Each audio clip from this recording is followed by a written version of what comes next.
चलिए बच्चों हम आपको प्रैक्टिस कराएंगे एक दिन के का गैप ही आपको। तो चलिए इन द का यूज़ करना सिखा रहे हैं। तो आप ये परीक्षा दिन की प्रैक्टिस है सेट है, तो आप परीक्षा दिन की बुक ओपन कर लेना। सिर्फ मैं रीजन बताऊंगा आखिर क्यों यहाँ पे फिल इन द ब्लैंक्स में ये सारी चीज़ें आ रही हैं। तो आपने देखा होगा पहले पे फिल इन द ब्लैंक्स यहाँ पे ए है और ए, ठीक है। तो आने का रीजन क्या है, यहाँ पे पी जो है ना, इसको जब पढ़ते हैं ना, यस साइलेंट है, स्पिट है यहाँ पे यस साइलेंट होने के कारण पी प्रोनाउंसिएशन हो रहा है, और उस कारण से उच्चारण जो है ना का से लेके आहा तक आ रहा है। वो का से लेके ज्ञा तक का उच्चारण जब आता है ना, तो फिर आ का यूज करते हैं। यानी जब उच्चारण काय का हो, व्यंजन का हो, तो फिर आ का यूज करते हैं। वहीं 100 में हा आ रहा है। 100 में क्या आ रहा है, उच्चारण जब करते हैं आप हा, इस कारण से जब उच्चारण हा आएगा, या कहा जाए का से ज्ञा तक के जो भी उच्चारण आते हैं, तो उसमें फिर काहे का यूज करते हैं, आ का यूज करते हैं। तो याद रखना, आपको याद क्या रखना, का से लेके ज्ञा तक के जो उच्चारण होते हैं, यानी व्यंजन का जो प्रोनाउंसिएशन होता है, उसमें आ का यूज करना है। इस कारण से पहले जो फिल इन द ब्लैंक्स पे है आ और आ का यूज हुआ, ठीक है। चलिए सेकंड पे देखिए, द यहाँ पे कोकोनट लिखा है, तो यहाँ पे द आया है। उसका रीजन बता देता हूँ, सिर्फ मैं रीजन बताऊंगा, क्या है कितना टाइम है नहीं कि एक्सप्लेन करके बताऊँ। तो यहाँ पे क्या है, द का यूज तब करते हैं जब क्या हो, किसी वस्तु को आप पहले से जाने या फिर उस वस्तु की विशेषता बतलाई जा रही हो, तब दा का यूज कर देते हैं। कोकोनट के पहले दा आने का रीजन क्या लिखा है, gratified bats Phule away after eating. बोला जा रहा है कि जो चमगादड़ वगैरह होती हैं, वो क्या है कि कोकोनट को खाने के बाद निकल लेती हैं, भाग जाती हैं। तो ये विशेषता किसकी है, कोकोनट, यानी कोकोनट की विशेषता बतलाने के कारण यहाँ दा का यूज हुआ, ठीक है। चलिए अगले क्वेश्चन पे देखिए, तो यहाँ पे लिखा है दा, पहले पे दा गंगा इज सेक्रेड रिवर। तो यहाँ द होने का रीजन क्या है कि नदी का नाम दिया है, और जो रिवर का नाम दिया होता है, रिवर दिया हो, तब वहाँ पे आर्टिकल दा लगता है। और यहाँ पे सेक्रेड रिवर में सा आ रहा था, प्रोनाउंसिएशन सा आ रहा था, इसलिए आ का यूज हो गया है, ठीक है। चलिए अगले पे देखिए, question number 4, the train left an hour. यहाँ एन का यूज हुआ है, उसका रीजन बता देता हूँ काहे आया है। तो एन का आने का रीजन क्या है, जब इसको आप पढ़ रहे थे तो आवर आ रहा था, आ मतलब आ का उच्चारण, तो आ से लेके जब आहा तक का उच्चारण होगा किसी भी वर्ड का, तो वहाँ पे एन का यूज करना है, ठीक है। तो यानी जब वॉवेल का प्रोनाउंसिएशन आए, वॉवेल का जब प्रोनाउंसिएशन उच्चारण आए, यानी स्वरों का उच्चारण, तो एन का यूज करना है, तो इसीलिए यहाँ पे एन आएगा, ठीक है।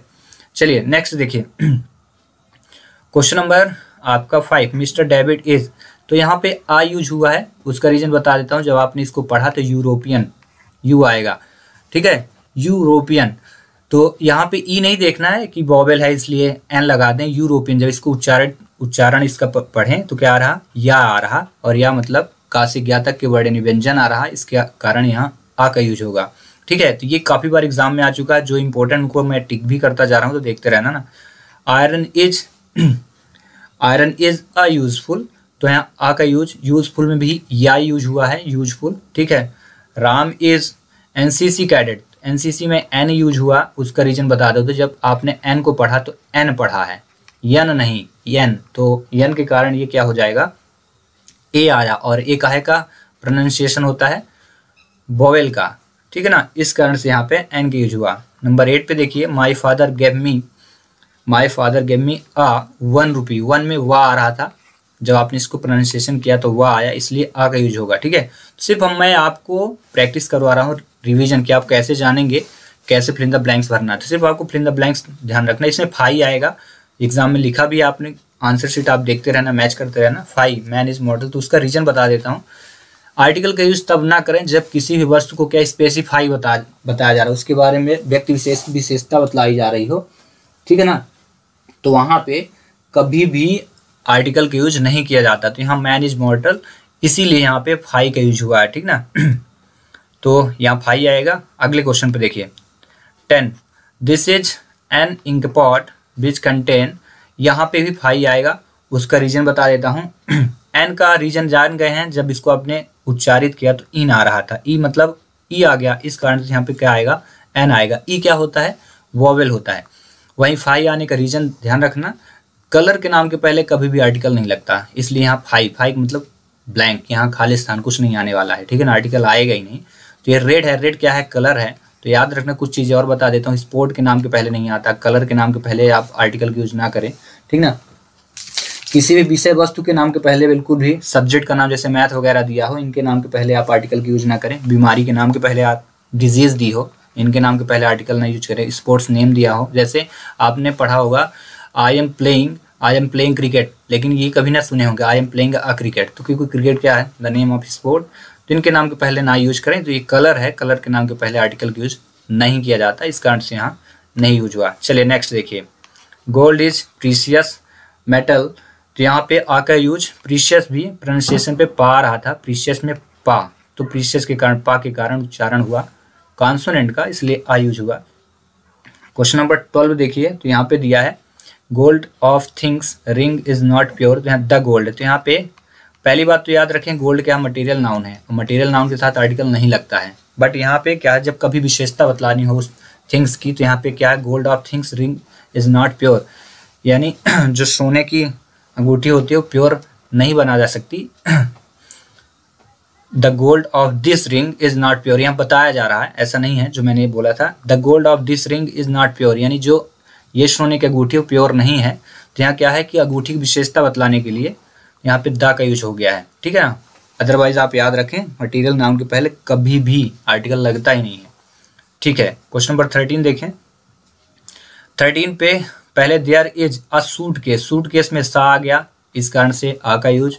Laying on the back seat of the car, तो ध्यान रखें द का यूज होने का रीजन बता देता हूँ। जब किसी वस्तु को आप पहले से जानते हो और उसकी बारे में आप सूचना दे रहे हो, तो आप बता सकते हैं, आर्टिकल द को यूज कर सकते हैं। लिखा there is a suitcase lying on the back seat of the car, एक सूटकेस है जो कहाँ पे रखा है, आप बता रहे हैं, उसके बारे में बता रहे हैं, कहाँ पे रखा है, back seat of the car, car के पीछे वाले सीट पे, इसलिए बार बार आर्टिकल द का यूज हुआ, ठीक ना।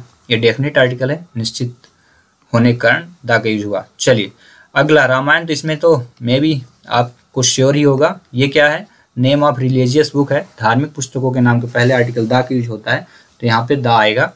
अगला मिस्टर शर्मा इज एन, यहाँ एन आएगा, एम, जब यम को आप यम ना पढ़ें, यम पढ़ेंगे तो आ का यूज हो जाएगा एम, तो एम में ए लग गया था, और ए क्या है, स्वर है, वॉवेल है, इस कारण से यहाँ एन MLA।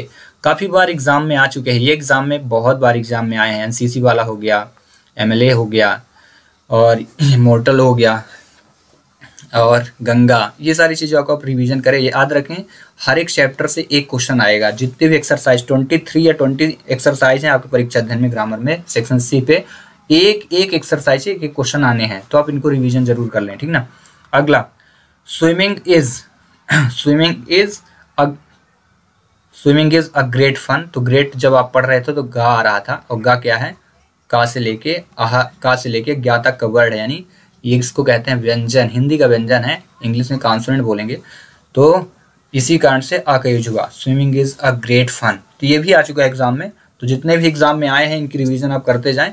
हाँ, एक दो बार आप जब इनको देख लेंगे, प्रैक्टिस करेंगे, तो आपको भी समझ में आ जाएगा कॉन्सेप्ट कि आखिर क्यों ए, अंदा और फाई के यूज भिन्न भिन्न स्थानों पे किया जा रहा है, ठीक है। चलिए अगली एक्सरसाइज करते हैं, डिटरमिनेंट्स या डिटरमिनर्स का यूज करेंगे हम।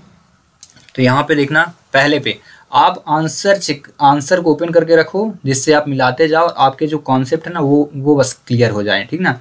रीजन में बता रहा हूँ और कुछ नहीं, सिर्फ और सिर्फ क्योंकि प्रैक्टिस करना है आपको, इतना टाइम नहीं है। चलिए पहले पे यहाँ पे पहले पे यूज क्या होगा, तो यहाँ पे डोंट यू हैव एनी, यहाँ पे यूज करना है एनी। रीजन बता देता हूँ, जब क्वेश्चन मार्क लगा होता है, ठीक है, उसके साथ साथ निगेटिव हो, तो यहाँ पे फिर एनी के यूज किया जाता है। तो don't you have any friends in the other section, ठीक ना। तो यहाँ एनी आने का रीजन क्या है, निगेटिव सेंस होने के कारण एनी आ गया है, नॉट निगेटिव है ना, इस कारण से, और क्वेश्चन मार्क भी है दोनों, ठीक है। हाँ, याद रखें 99% केसेस पे क्या होता है कि नॉट और क्वेश्चन मार्क पे एनी ही लगता है, 99% कहा जाए कि 99.9% पे। हाँ, एक्सेप्शन 1% का होता है कि एनी नहीं लग के सम लग जाता है, वो मैं बताऊंगा आपको, ठीक ना, जहाँ पे आएगा। अगला, Raju can ride with either hand, इसमें ईदर यूज होगा, EITHER, उसका रीजन बता देता हूँ। देखो, दो हाथ होते हैं व्यक्ति के, और उनमें से किसी एक से ही आदमी लिखेगा, तो इसी कारण यहाँ यूज हो क्या हुआ, either. Raju can ride with either hand, Raju किसी भी एक हाथ से लिख सकता है, ठीक ना, तो यहाँ ईदर आ गया, ठीक है। Question number 3, how ink in there in the bottle, मतलब बॉटल में कितनी इंक है, तो यहाँ पे यूज हुआ है मच। अब उसका रीजन बता देता हूँ, मच क्यों आया है, तो मच क्या है, इंक यहाँ है अनकाउंटेबल, सिंगुलर अनकाउंटेबल नाउन है, और सिंगुलर अनकाउंटेबल नाउन के पहले हमेशा क्या यूज होता है, मच का। इंक क्या है, इसको आप काउंट नहीं कर सकते हैं, इस कारण से मच का यूज हुआ, ठीक ना। तो मच का अर्थ क्या होता है, थोड़ा, याद रखना। और इसका यूज कहाँ करते हैं, सिंगुलर अनकाउंटेबल नाउन के पहले। अगले क्वेश्चन पे क्या लिखा है, have you complaint against us. तो इस पे एनी का यूज होगा, उसका रीजन भी वही है जो मैंने पहले बताया था, मच का मैनी का नहीं यूज होगा। एनी का रीजन क्या है, यहाँ पे क्वेश्चन मार्क लग गया इसलिए एनी का यूज हुआ। मच का यूज कहाँ पे, सिंगुलर अनकाउंटेबल नाउन जिसको आप काउंट ना कर सकें। इसका यूज कहाँ पे, प्लूरल काउंटेबल नाउन के पहले, जैसे बॉयज लिखा हो, स्टूडेंट्स लिखा हो, तब आप मैनी का यूज करें। सम का यूज अफर्मेटिव सेंटेंस पे, अफर्मेटिव सेंटेंस और 1% चांस पे क्या होता है कि क्वेश्चन वाले वर्ड यानी क्वेश्चन मार्क में भी यूज होता है, ठीक है। तो यहाँ पे एनी होने का रीजन क्या है कि यहाँ पे क्वेश्चन मार्क लग गया इसलिए एनी आ गया, ठीक है, इट्स ऑल राइट। चलिए अगला देखते हैं। अगला क्या है, आई हैव फ्रेंड्स। तो डन है, यहाँ पे क्या आने वाला है, मैनी। इस पे डन है कि आप यूज करेंगे मैनी। क्या है, ये हो गया, यस, फ्रेंड्स हो गया ना, ये प्लूरल काउंटेबल नाउन है। और ये क्या होता है, मच का यूज कहाँ पे करते हैं, देखो लिखा सिंगुलर अनकाउंटेबल, जैसे वाटर हो जाए, ऑयल हो जाए, शुगर हो जाए, वहां पे करेंगे। बट मैनी का यूज कहाँ, प्लूरल काउंटेबल नाउन। सिर्फ प्रैक्टिस, ओनली प्रैक्टिस। आखिर रीजन क्यों आ रहा, देखो 2022 में क्वेश्चन आया भी था, तो आप इनकी प्रैक्टिस करो, सिर्फ रीजन जानो, ठीक ना। रीजन जानेंगे ना तो आपको वहां पे एग्जाम में सारी चीजें याद आ जाएंगी। Question number 6, he lost the money he had. तो यहाँ पे ध्यान रखो, यहाँ पे लग गया द, आर्टिकल द लग गया। और जब आर्टिकल द लगा हो ना और ये सारी चीजें ऑप्शन में दी हो, ईच, एवरी और ऑल, तो आपको आंख मूंद के ऑल का यूज करना है, ऑल द मनी, ठीक ना। एवरी, ईच इनको काट देना, ठीक ना। रीजन क्या था, द लगा था इसलिए ऑल लग गया, ठीक। Question number 7, he has got experience. He has got experience, तो क्या है, एक्सपीरियंस क्या है, सिंगुलर अनकाउंटेबल नाउन। एक्सपीरियंस को नोबडी कैन काउंट, तो you can use it here, MUCH। इसीलिए यहाँ पे आंसर जो आया था मच आया था, ठीक ना। He has got much experience, ठीक है। चलिए अगला क्वेश्चन नंबर 8। क्वेश्चन नंबर 8 में क्या लिखा है, we keep our bread in the fridge. हम अपने ब्रेड को फ्रिज में रखते हैं, it does not go bad, जिससे कि वो क्या हो, खराब ना हो। तो सो दैट का यहाँ पे यूज हुआ। इसका अर्थ क्या होता है, जिससे कि वो खराब ना हो। तो यहाँ पे यूज क्या करोगे आप, सो दैट, ठीक है, सो दैट। तो ये आप याद कर लेना, ठीक ना। अगला question number 9, room of this hotel has cooler.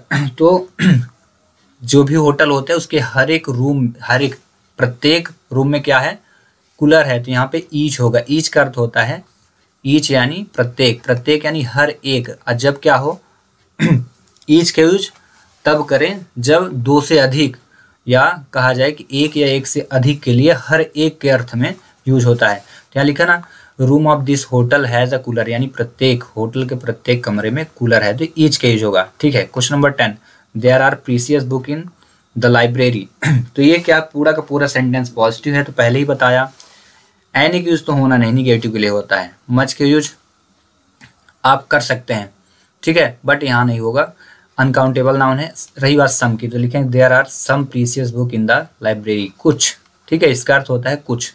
और यहाँ मच का यूज क्या है, मच का यूज जब करते हैं तो ये भी याद रखना, एक क्वांटिटेटिव एडजेक्टिव लेके जाता है, मात्रा बताने के लिए। लेकिन जब सम का यूज करते हैं ना, न्यूमरल एडजेक्टिव के लिए भी कर सकते हैं और क्वांटिटेटिव, बट यहाँ पे न्यूमरल एडजेक्टिव। प्रीसियस बुक यानी कुछ महत्वपूर्ण बुक है, यानी नंबर है। जब संख्या का बोध हो तो सम का, लेकिन जब मात्रा का बोध हो तो मच का यूज होता है, ठीक ना। एज का तो होना नहीं, क्योंकि यहाँ प्रत्येक या हर एक का कोई मीन्स आ ही नहीं रहा।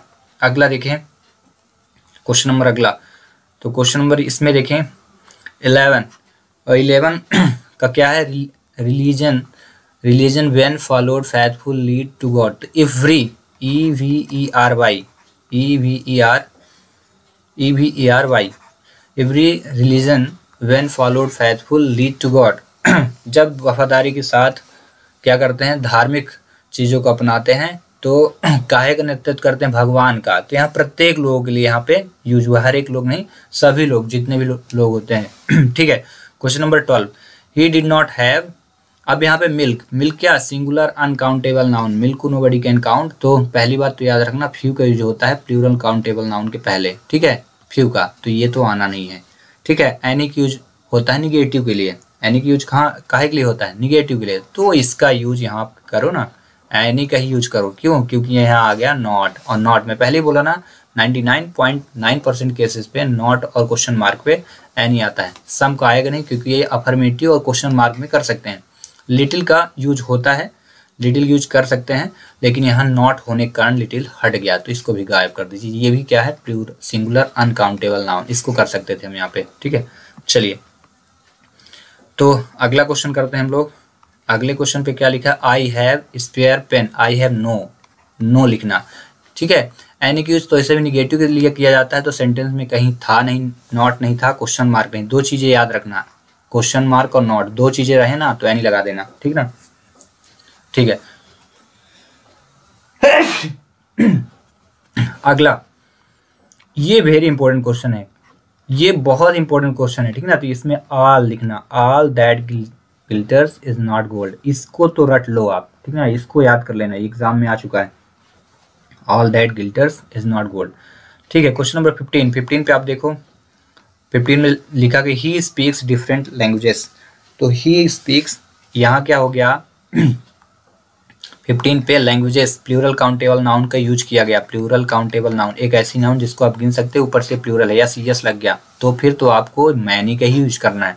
He speaks many different languages, many मतलब अनेक हुआ है, बोल सकते हैं अनेकों भाषाएं, सम का यूज ना करें और फ्यू का यूज ही ना करें। यहाँ पे क्या यूज करें आप, मैनी।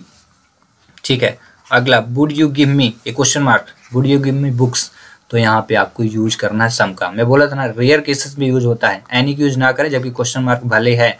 ठीक है ना, यहाँ पे बिल्कुल भी यूज ना करें, और होल का यूज ना करें, और मच का यूज ना होने का रीजन बता देता हूँ, क्योंकि सिंगुलर, ये सिंगुलर अनकाउंटेबल नाउन के लिए, और ये बुक्स क्या है, प्लूरल काउंटेबल नाउन है, तो प्लूरल काउंटेबल नाउन के पहले मच का यूज नहीं होता, होल का तो होना ही नहीं है। ठीक ना, तो ये वुड यू गिव मी, यहाँ मीन्स जो आ रहा है ना, कुछ का आ रहा है, would you give me some books, क्या आप कुछ किताबें मुझे देंगे, इस कारण से। तो कभी कभी क्या होता है, मीन्स भी सेट करना है आपको, तो ये रेयर कंडीशन के लिए है, बाकी कंडीशन में एनी ही आता है। ठीक ना, अब यहाँ क्वेश्चन नंबर 17, एक नया क्वेश्चन आया है, क्वेश्चन नंबर 17 में नया कॉन्सेप्ट आया है, नॉलेज इज वेरी डेंजरस, तो यहाँ पे होगा लिटिल नॉलेज। ठीक ना, थोड़ा अधूरा ज्ञान हानिकारक होता है, जबकि इससे पहले जो क्वेश्चन बना करता था a little knowledge is a dangerous thing होता था, अधूरा का ज्ञान हानिकारक। तो एक नया कॉन्सेप्ट आया है, यहाँ पे लिखेंगे लिटिल, लिटिल मतलब निगेटिव मीन्स के लिए होता है, बिल्कुल। Little knowledge is very dangerous, यानी अधूरा ज्ञान, अपूर्ण ज्ञान हानिकारक होता है, फ्यू का यूज ना करें। उसका रीजन बता देता हूँ, नॉलेज जो है ये सिंगुलर अनकाउंटेबल नाउन है, तो इसका यूज नहीं होगा और फ्यू का भी नहीं होगा, क्यों। ठीक ना, फ्यू और अफ्यू दोनों का यूज बता देता हूँ, ये होते हैं प्लूरल काउंटेबल नाउन के लिए, प्लूरल काउंटेबल नाउन के लिए। ठीक ना, एक एग्जांपल देख लो, देयर इज लिख देता, देयर आर फ्यू या फिर a few, there are few boys in the park. ठीक ना, पार्क में कुछ क्या है, लड़के हैं, तो यहाँ पे अफ्यू या फ्यू का यूज क्यों हुआ, प्लूरल काउंटेबल, क्योंकि यहाँ पे बॉयज हुआ। ठीक ना, तो फ्यू अफ्यू का यूज यहाँ करते हैं। रही बात लिटिल अ लिटिल, तो ये दोनों ही सिंगुलर अनकाउंटेबल नाउन के लिए यूज होते हैं, सिंगुलर अनकाउंटेबल नाउन। तो ये एक इसके मीन्स में थोड़े के अर्थ में, ये थोड़े के लिए, और ये कहा कि निगेटिव मीन्स के लिए, यहाँ निगेटिव मीन्स ही है क्या, little knowledge is very dangerous, यानी अधूरा ज्ञान हानिकारक होता है, निगेटिव मीन्स के लिए। एक तो ज्ञान है, पॉजिटिव टर्म है, लेकिन उसको बनाया क्या जा रहा है निगेटिव के अर्थ में, इसलिए लिटिल का यूज हुआ, जबकि अ लिटिल का यूज थोड़ा यानी पॉजिटिव टर्म में यूज कर सकते हैं हम। ठीक ना, इस प्रकार पहले और दूसरे की प्रैक्टिस हुई कंप्लीट। अब हम करेंगे प्रीपोजिशन की प्रैक्टिस, वो भी नेक्स्ट वीडियो में। ठीक है, थैंक्स फॉर वॉचिंग।